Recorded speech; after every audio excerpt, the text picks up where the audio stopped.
판단 정국은 언제까지 계속될 것인지 이준석 개혁신당 의원과 얘기 나눠보겠습니다. 의원님 안녕하십니까? 네, 안녕하십니까? 네. 12.3 비상계엄 사태가 일어난 지 한 달이 지났습니다. 내란 혐의를 받고 있는 윤석열 대통령 지금 여전히 체포영장에 불응하고 있는데요. 현 상황을 어떻게 보고 계십니까?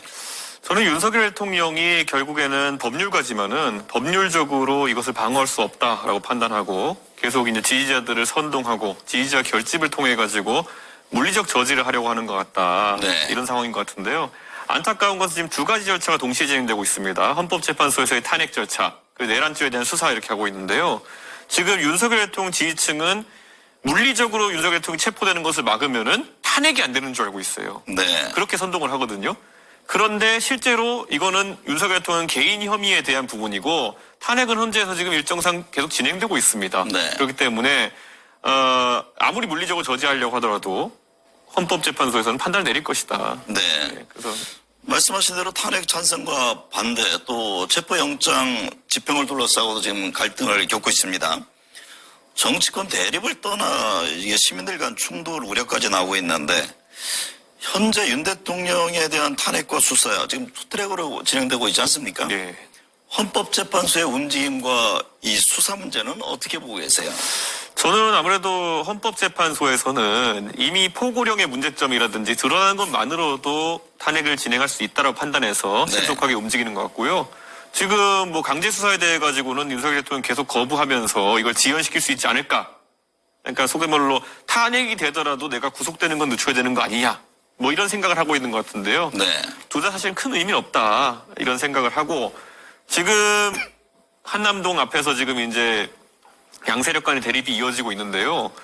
애초에 탄핵에 대해 가지고 찬성하는 국민의 수가 상당수 여론조사에서 높게 나타나는데도 불구하고 거기에 지금 탄핵 반대 집회로 오신 분들이 더 많은 이유는 네. 딱 한 가지입니다. 우리나라 국민들 대다수가 탄핵이 인용될 거라는 것에 대해서 믿어 의심치 않아요. 그렇기 때문에 그 절박함은 지금 탄핵 반대하시는 분들의 몫이고 그러다 보니까 지금 수가 더 좀 많이 모이는 것처럼 돼 있는 거지 사실은 탄핵은 안정적으로 진행될 겁니다. 네. 내란특검법과 김건희 여사 특검법이 국회 재의결 문턱을 넘지 못했습니다. 지금 야권은 제3자 추천 등을 담은 내란특검법 수정안을 다시 발의했습니다. 국민의힘 지금 여전히 반대 입장인데요. 내란특검법 처리 문제는 어떻게 전망하세요? 저는 최근에 이제 권영세 비대위원장이 뭐 체포 여부와 또 이런 특검법에 대한 부분을 좀 다퉈해보는 게 어떻겠냐는 취지의 문자에 답하는 모습 뭐 이런 네. 것들이 찍힌 적이 있었는데요. 국민의힘 내부에서도 고민이 많은 걸로 알고 있습니다. 지금 윤석열 대통령의 어제 체포영장 저지가 아까 제가 말씀드린 것처럼 일반 국민 중에 상당수는 저걸 막으면 탄핵이 안 되는 거라고 생각하는 분도 있어요. 네. 실상 이제 이런 절차를 아는 정치인들이나 정치 고원여층은 저렇게 솔직히 말해서 그냥 물리적 저지하면서 이렇게 막아서다가 탄핵이 나버리면 황당한 상황이거든요. 국민의힘은 대선 준비할 시간도 없는 채로 그냥 대선을 맞아들이게 되는 거거든요. 네. 그렇기 때문에 어쨌든 타협을 해야 된다라는 얘기가 나오고 있고 그중 하나가 이제 내란 특검에 동의하는 것이다 이런 얘기가 나오고 있습니다. 이 의원은 윤 대통령의 그 체포영장 집행 저지를 위해 관저해간 국민의힘 의원들을 향해서 한 달 뒤까지 윤 대통령을 좋아하는 분들은 없을 것이다 라고 직격을 했습니다. 어떤 의미입니까? 지금 대통령 탄핵이 결론 나기 전까지 국민의힘 의원들이 뭐 대선 이야기를 하거나 이런 것들이 상당히 좀 부담스러울 수밖에 없습니다. 네. 그렇기 때문에 지금 안 하고 있는 것인데 탄핵이 인용되는 순간 급격하게 의원들은 미래 권력을 향해 달려갈 겁니다. 네. 그것이 지금 뭐 홍준표 지사도 언급되고 있고 오세훈 시장도 언급되고 있고 그 두 분 중심으로 해가지고 뭐 다양한 후보군들이 나올 텐데요. 그쪽에 가서 줄 서고 싶어 하지 누가 지금 대통령 지키려고 시간을 보내고 싶겠습니까? 그렇기 때문에 자연스럽게 윤석열 대통령은 좀 잊혀진 상황이 될 것이다 이렇게 봅니다. 네. 국민의힘 김민전 의원이 윤 대통령 체포영장 집행을 막겠다는 청년 단체 뭐 자칭 백골단을 네. 국회로 불러서 논란이 됐습니다. 내란과 김건희 여사 특검에 대해 찬성표를 던진 김상욱 의원에게 탈당을 권유했다는 얘기도 들리고요. 국민의힘 상황은 어떻게 보세요? 저는 김민전 의원 같은 경우에는 뭐 의원 되신 지 얼마 안 됐지만은 네. 여러 가지 논란이 지금까지 있어 왔고 근데 이번에 특히 발생시킨 논란은 역사적 맥락에서 봐도 이해가 안 가는 겁니다. 김민전 의원이 제가 알기로는 서울대학교 84학번이신 걸로 알고 있고요. 우리가 또 민주화의 상징적인 인물 중에 하나인 박중철 열사가 서울대학교 84학번인데 그러면 그 백골단이라는 그 이름이 가지는 의미를 네. 모를 리가 없습니다. 그리고 국회 기자회견장은 저도 더러 이제 다른 사람에게 빌려주기도 하지만은 이런 사고가 발생할 수 있기 때문에 더더욱 면밀히 어떤 내용으로 발언할지를 체크하게 되어 있습니다. 예전에 기억나시지만은 김진태 의원과 몇 명이 5.18 관련해서 토론회를 뭐 이렇게 주최하는데 거기에 이름을 빌려주고 했다는 이유만으로도 윤리위의 징계 대상으로 올라가게 됐었거든요. 그렇죠. 저는 그 정도로 여기에 민감하게 보는 것이 국민의힘인데 이번에 저는 백골단이라는 이름을 자칭하는 그런 분들이 왔다? 이거는 김민전 의원이 책임질 수밖에 없는 상황이다. 이렇게 네. 보는 거고요. 저게 지금 도움이 된다고 생각한다면 그건 정치인으로서 좀 자격 미달이다. 네. 이번 저 논란을 통해서 국민의힘이 어떤 이득을 받습니까? 없습니다. 네. 김상우 의원 탈당을 두고서도 논란이 있었잖아요. 그러게요. 김상욱 의원이 뭘 잘못했는지 과연 국민의힘의 관계자가 냉정하게 이야기할 수 있는 분이 있을까요?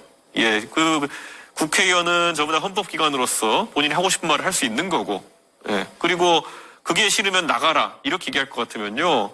이재명 대표의 사당화를 지금까지 비판해온 국민의힘에서 할 말은 아닌 거죠. 네. 그래서 저는 굉장히 안타깝고 김상욱 의원은 하여튼 이번 전국에서 정말 국민들에게 깊은 인상을 남겼고 앞으로도 국민의힘에서 바른 소리 하는 의원으로 계속 기대감이 높아질 것 같습니다. 네. 국민의힘 의원들 간에도 윤 대통령 탄핵 찬반을 놓고 견해 차이가 있습니다. 쌍특검법 처리를 두고도 입장이 다른데 여전히 뭐 친윤, 친한계 논란도 있고요. 국민의힘이 향후 분당 사태까지 갈 수 있다고 보십니까? 그렇게 보기에는 소위 그 비윤 계열의 구심점이라고 일컬어졌던 한동훈 대표 주변의 세력들이 비례대표 의원들 위주로 구성되어 있기 때문에 네. 실질적인 움직임은 어려울 것이다. 그리고 한동훈 대표나 그 비윤계에 속한 사람 중에 저랑 또 소통이 되는 의원들의 얘기를 들어보면은 사실 초선이고 이런 사람들이 많아가지고 그게 어떻게 하는 거냐를 물어보는 경우도 있습니다. 네. 그렇기 때문에 정치적 결사체로서 활동이 좀 어려울 것이다. 그렇게 봅니다. 네. 최근 개헌 문제도 거론됩니다. 물론 시기에 대해서는 탄핵 등 현재의 국면이 정리된 이후에 검토해야 될 사항이다 이렇게 선을 긋는 사람들도 있고요. 4년 중임제, 선거제 개편 등 다양한데요. 개헌 문제를 바라보는 시각이 궁금합니다. 개헌을 우리가 국민들께 조사를 보면요. 대부분의 조사에서 개헌을 해야 된다라고 나오세요. 네. 그런데 이게 구체적인 사안으로 들어가면은 항상 나오는 게 권력구조 개편. 중임제냐 단임제냐 내각제냐 뭐 이런 거 물어보기 시작하면 뜻이 갈리기 시작하거든요. 그래서 총론이 하나를 모이기는 좀 어려운 상황입니다. 네. 특히 그리고 개헌이라는 건 우리가 역사적 맥락으로 보면요. 항상 몰리는 쪽에서 들고 나옵니다. 예. 과거에 물론 전두환 대통령 같은 경우 많이 몰려가지고 이제 민주화를 이제 받아들일 수밖에 없는 상황이 오기도 했고요. 네. 근데 그 다음에 박근혜 대통령이 탄핵 직전에 개헌을 들고 나오기도 했고요. 지금 또 마찬가지로 윤석열 대통령 쪽이 탄핵 직전에 이제 들고 오는 것이 개헌이거든요. 그러다 보니까 오히려 국민 다수의 지지를 얻는 쪽에서는 개헌을 하고 싶지 않아 하는. 왜냐, 이 개헌의 시발점이 되는 제왕적 대통령제가 권력을 얻기 직전의 사람에게는 굉장히 달콤하게 들리거든요. 그럼 저는 개헌을 해야 하지만은 현실적으로 앞으로 이 진행되기는 어려울 것이다. 그런 네. 예측을 합니다. 전국 안정을 위해 거국 중립 내각 얘기가 나오는데요. 이에 대해서는 어떤 견해세요? 저는 지금 과연 국민의힘 쪽에서 거기 손을 내밀어야 될 텐데 네. 손을 내밀 수 있는 카드가 무엇일까? 최근에 보면은 문제가 터지기 전에 박영선 의원 등의 이름이 나왔었거든요. 그랬죠. 뭐 그런 분들이 개인에 대한 평가라기보다는 그게 민주당에게 사실상 거부됐던 것을 보면은 어떤 카드를 지금 들이밀어가지고 그게 성립될 수 있을까? 저는 상당히 어렵다. 만약에 국민의힘이나 그 여권 측에서 아주 훌륭한 우리 국민들이 봤을 때 받아들이지 않으면 오히려 민주당이 이상해 보이는 카드를 제시할 수 있다면은 검토해 볼 수 있겠지만요. 지금은 그런 인사가 선뜻 떠오르진 않습니다. 개혁신당 내부도 좀 시끄럽습니다. 예. 이 의원은 허나 대표가 지난 총선 때 예. 비례대표를 요구한 내용을 공개했고 허 대표는 지금 이준석 의원의 상황 정치를 하면서 이게 부당한 축출 시도다 이렇게 지적을 했는데 이 논란의 본질이 뭡니까? 글쎄요, 저는 허은하 의원이 개혁신당을 할 때 창당 멤버로서 항상 좀 많은 신뢰를 해왔고, 근데 최근에 이제 본인의 거취나 아니면 당 운영에 있어가지고 제가 지적하기보다는 사무처 당직자 전원이 이의를 제기했어요. 네. 사무처 당직자들이 성명서도 내고 이렇게 당을 운영하면 안 된다 이렇게 얘기했는데 변화가 보이지 않으니까 이제 사무처 당직자나 아니면 정무직 당직자들이 저에게 이걸 좀 바로잡아달라고 얘기한 겁니다. 근데 거기에 대해서 허은하 대표가 이제 발끈해서 이렇게 하는 걸로 보이는데요. 저는 결자 해지를 계속 이야기했거든요. 네. 근데 지금 이 상황에서 명백히 사무처 당직자들과 대립하고 있는 허은하 대표고 여기에 대해서 본인이 어떻게 하겠다 비전을 세우든지 이런 게 있었어야 되는데 그러지 않고 오늘 이제 기자회견을 통해서 저한테 상황 정치한다 그랬는데요. 이 디테일이 없잖아요. 네. 제가 허은하 대표에게 뭘 요구하거나 하진 않거든요. 물어보면 답해주는 정도 이상을 걸 하지 않거든요. 그러니까 좀 격해진 것 같은데 수렁으로 빠지고 있는 것이 아닌가 본인이 그런 안타까움이 있습니다. 허 대표에 대한 해임 절차 얘기도 나오던데 이게 언제쯤 그러면 이 당 내용이 정리가 됩니까? 저는 사실 오늘 행위로 인해 가지고 당원들의 이제 불만은 극에 달했을 것이다 네. 이렇게 보고요. 아마 다음 주 중으로 이제 절차가 시작되지 않을까라는 생각하고요. 네. 이게 다른 당과 다른 거는 저희가 그렇다고 해서 뭐 당원들한테 뭐 허은하 대표한테 문자 폭탄 보내라 뭐 이런 얘기 하는 사람도 없지 않습니까? 네. 그런데 그런 게 저희는 개혁신당은 원래 그런 거 싫어하고 연판장 쓰는 것도 싫어하고 네. 그렇기 때문에 저희가 최대한 차분하게 이걸 해결하려고 하고 있는데 오늘 아마 허은하 대표가 선을 좀 넘어가지고 당내에 불신을 많이 사게 된 것 같습니다. 이번 주가 이제 시작됐는데 이번 주입니까? 다음 주입니까? 이번 주쯤에 아마 저희가 네. 실제적인 절차가 움직일 걸로 보입니다. 네. 이 의원은 올 3월 30일 이후에 네. 선거가 열리면 이제 만 40세가 돼서 대선에 출마할 자격이 됩니다. 관련해 차기 대권도자 의사를 밝힌 바 있는데요. 차기 대선 출마 의지 확고한 거죠. 저는 대선이 열린다면요. 이번에 지금 여론조사가 출렁이는 것도 보면은 네. 결국 윤석열 대통령이 주도하는 이런 권위주의적이고 전체주의적인 세력도 마음에 들지 않고 이재명 대표도 거기에 대안이 되지 않는다는 게 명확합니다. 그럼 저는 이건 그 두 분의 개인보다도 시대 교체해야 되는 거 아닌가 네. 이런 생각을 합니다. 그래서 제가 요즘 말할 때는 그 미국의 이제 그 대선 주자로 나왔던 분들이 가끔 썼던 좌도 우도 아니고 앞으로 가야 된다 이런 얘기를 많이 하거든요. 네. 대한민국에서 지금 이제 이념적으로 좌우를 얘기하는 사람들이 얼마나 극단화되어 있는지를 국민들이 봤을 겁니다. 저는 이제 대안이 돼야 되는 것이 개혁신당과 저 이준석이라 생각합니다. 슬로건은 그러면 시대 교체입니까? 시대 교체이고요. 그 안에는 많은 것이 내포되어 있을 겁니다. 네. 결국 대한민국이 더 이상 이 법조인들의 정치에서 벗어나야 됩니다. 맨날 법조인들이 하던 대로 과거를 재단하면서 선악을 재단하려고 들면서 서로 상대편 감옥 보내면 정치가 끝인 줄 알고 있어요. 네. 정치라는 거는 국민을 잘 살게 만들고 산업을 발달시키고 과학기술을 진흥하고 이런 것들이 다 포함되어 있는 건데 윤석열 대통령 정치하면서 어땠습니까? 사람 잡아놓는 거에만 집중하고 이재명 대표 뭐 했습니까? 나 방어하면서 법적으로 방탄하는 거에 집중하고 네. 저는 이런 정치 하면 안 된다고 보기 때문에 제가 최근에 얘기했던 것처럼 저도 그런 부분에 관심을 갖고 정치하고 있고 최근에 많은 분들이 또 주목하는 게 안철수 의원 같은 분 아니겠습니까? 네. 안철수 의원도 과학기술, 미래 이런 얘기 많이 해오셨고 뭐 네. 유승민 의원 같은 분들도 경제나 이런 먹고 사는 문제도 굉장히 얘기 많이 하셨잖아요. 네. 새로운 판이 짜여져서 그 안에서 경쟁이 이루어져야 되는 거지 누구 감옥 보내자 이런 정치는 하고 싶지도 않고요. 네. 이재명 대표도 뭐 사법 리스크가 있으시면은 법원에 성실하게 출석하셔가지고 그 판단 받으셔가지고 리스크를 제거하시고 선거 나오셔야 되는 거지 지금 사실 반헌법적인 행동을 한 대통령을 지금 물러나게 하는 건데 만약 이재명 대표가 대통령이 돼가지고 헌법상의 불소추 특권으로 이제 본인의 지위를 유지하려고 하는 거면은 그것도 반헌법적입니다. 네. 저는 그래서 좀 그런 거 빨리 해결하고 나오시라 이렇게 말씀드립니다. 민주당 이재명 대표의 지지율이 높지만 한번 해볼 만하다라고 밝힌 바도 있습니다. 이재명모세라고 앵무새처럼 이재명만 거론해서는 이재명 대표를 이길 방법은 없다는 얘기도 했는데요.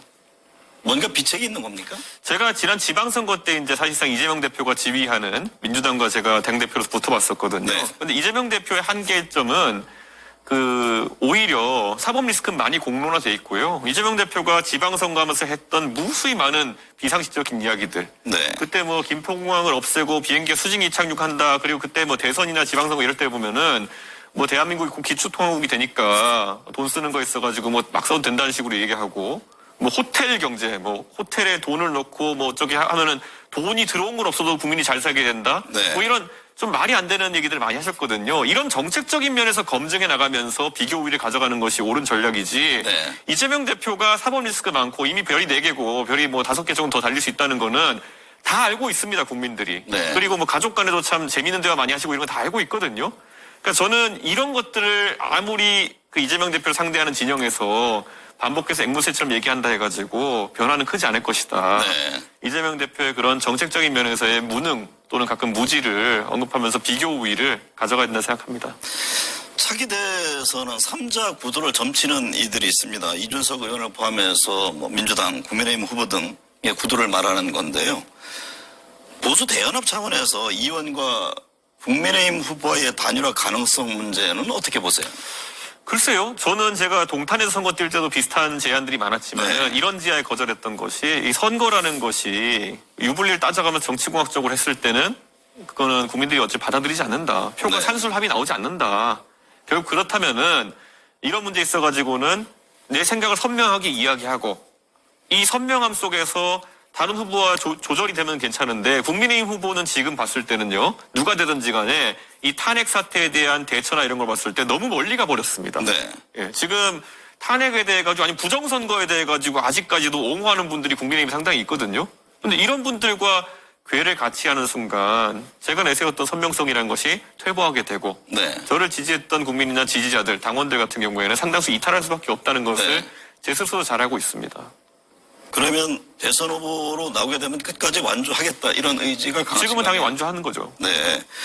조기 대선이 치러질 경우에 개혁신당과 뭐 이른바 뭐 친한계 의원 등 합치는 정계 개편, 이른바 합종 연행의 가능성도 거론되던데 그 점은 어떻게 보세요? 저는 뭐 친한계라고 불리는 분들이요. 과거에 친이준석계였던 분들이 많습니다. 네. 그렇기 때문에 소통은 자주 하는데요. 다만 지금 제가 오늘도 서울에서 여기 차 타고 오다 보니까 뭐 한동훈 대표의 지지자라고 주장하시는 분들이 서울 시내에 막 한동훈 대표 지지 연수만 걸어놨더라고요. 제가 아는 범주 내에서는 사전선거 운동이 될 수 있는데 어떻게 걸었는지 모르겠지만은 정치적 활동을 재개할 것으로 보이는데요. 네. 저는 그 절차 동안은 아마 그 친한계라고 하는 분들이 당내에서 상당히 당내 투쟁을 세게 하지 않을까 생각합니다.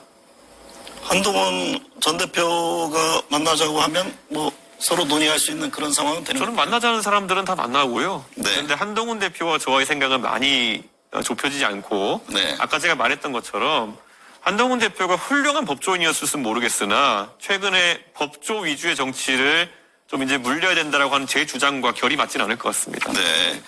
국민의힘에서는 뭐 차기 대선 후보로 오세훈, 홍준표, 원희룡, 안철수, 앞서 이제 유승민 의원도 말씀하셨는데 뭐 한동훈 대표 움직임도 주목되고요.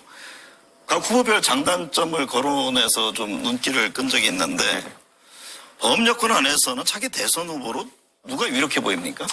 저는 홍준표, 오세훈 두 분의 대결 압축될 가능성이 높다. 네. 그거는 지금과 같은 판이 유지될 경우에 그렇고요. 제가 말하는 것처럼 만약에 새로운 판이 짜여서 법조인이나 아니면은 이런 인물들이 아니라 네. 새로운 어떤 과학기술이나 미래 아니면 경제 먹고 사는 문제가 담론의 중심에 서게 되면은 안철수 의원이나 유승민 의원이 조금 더 주목받을 수 있다. 네. 이런 생각을 하고 있습니다. 하지만 큰 틀에서는 당심의 홍준표, 민심의 오세훈의 대결로 압축되지 않을까 그런 생각을 합니다. 네.